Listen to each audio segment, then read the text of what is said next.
Bon, ce qu'il faut que tu saches, Mecton, c'est que je suis un gros consommateur de vidéos, de tests, des essais des nouveaux modèles qui sortent chaque année, des différentes émissions des magazines moto, que ce soit en ligne ou sur internet via leurs magazines en ligne, ou je consomme aussi les vidéos des différents youtubeurs moto. Mais ce que je veux te faire comprendre, c'est qu'en fait, je regarde beaucoup de contenu moto varié. Et avec le temps, j'ai remarqué un truc qui me casse les couilles.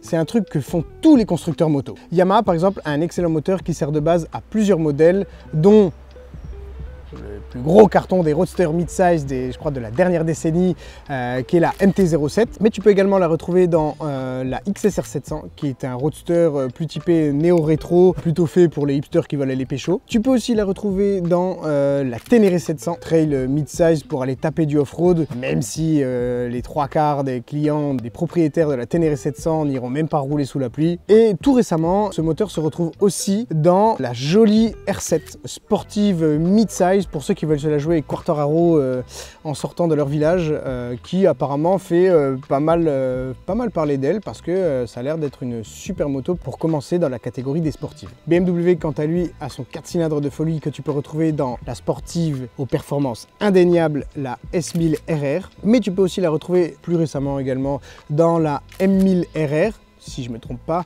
En gros, c'est une S1000 RR boostée aux hormones. Mais tu peux aussi la retrouver dans le roadster, disons un peu plus bridé, calmé, la S1000R, le gros roadster 1000 cm3, voilà, qui est aussi très joli. Et pour finir, on le retrouve également dans le S1000 XR, excellent trail routier survolté. Mais au final, Mecton, est-ce que tu penses qu'en partageant un même moteur et parfois beaucoup plus, est-ce que tu penses que ces motos sont drastiquement différentes? Bref, il y a 1000 modèles de motos qui sortent chaque année et elles finissent un peu toutes par se ressembler, même si les constructeurs font tout pour nous faire croire le contraire. Les constructeurs motos ont réussi à segmenter de plus en plus les modèles à force d'en grossir les traits. Les trails et les gros GT sont faits pour aller rouler loin et longtemps pendant des heures, donc parfait pour faire de la longue distance, donc des gros road trips, des voyages, tout ce que tu veux, mais pour rouler au quotidien et en urbain, bah c'est pas vraiment ce qu'il faut. Les néo-rétro, café racer, scrambler, c'est juste des motos de hipsters qui sont faits pour rouler le dimanche, s'amuser, rouler à 30 km autour de sa maison. Les custom, eux, on leur colle l'étiquette que c'est fait pour cruiser à la cool, sans prise de tête, mais au final, bah, c'est peut-être pas pratique pour partir loin et longtemps,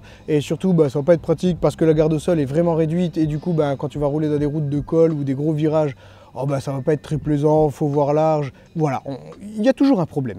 En gros, si tu es un Yankee du marketing et spoiler alerte, j'en fais partie, tu n'es plus capable de te faire ton propre avis. Non, parce qu'en fait, tu te sens immergé par tous les arguments de vente qui sont avancés par les constructeurs moto, que ce soit dans les publicités sur Internet ou à la télé à 20 h sur TF1, où on te dit « cette moto-là, c'est fait pour faire ça et rien d'autre ». Pour faire simple, les constructeurs moto te font comprendre que tu n'as jamais la bonne moto.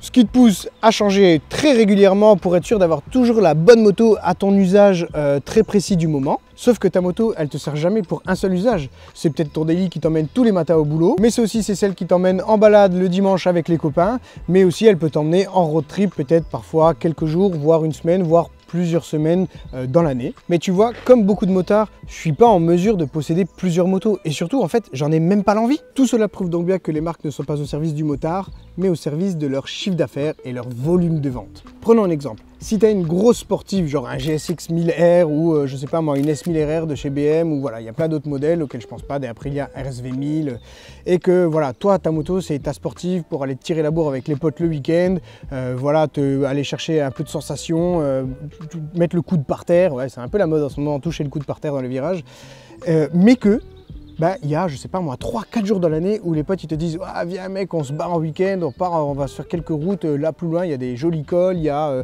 des jolies routes, on va vraiment prendre du fun, donc viens avec nous. Et ben mec, t'as pas besoin d'acheter un trail à 20 000 € pour ça. Ben non, si juste chaque année tu pars 4 jours en moto, mec, ta sportive fera très bien l'affaire. Mec, tu prends un sac, tu l'accroches derrière, ou alors je sais pas moi, tu trouves.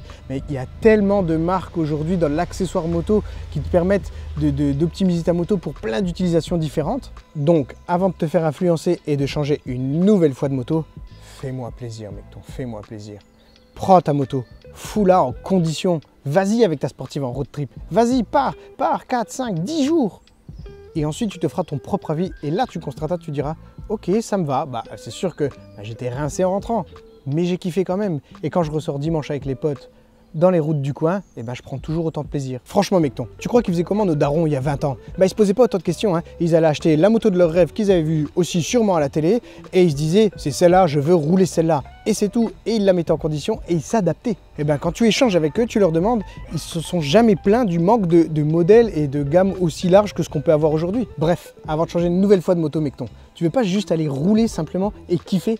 Parce que crois-moi, hein, le bonheur d'acheter une moto, il s'estompe en quelques jours. Et après c'est fini.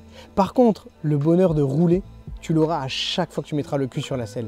Et c'est ça qu'il te faut, pas dépenser de l'argent bêtement parce que tu t'ennuies en ce moment et parce qu'il y a un nouveau modèle qui est sorti. Et bah tu vois, je me sens beaucoup mieux et je vais aller rouler un petit peu pour continuer à me déstresser avec ce joli temps d'octobre là. J'espère que cette vidéo t'a plu. Oh que c'est joli. Bon sur ce mecton, on se voit bientôt. Ciao mecton.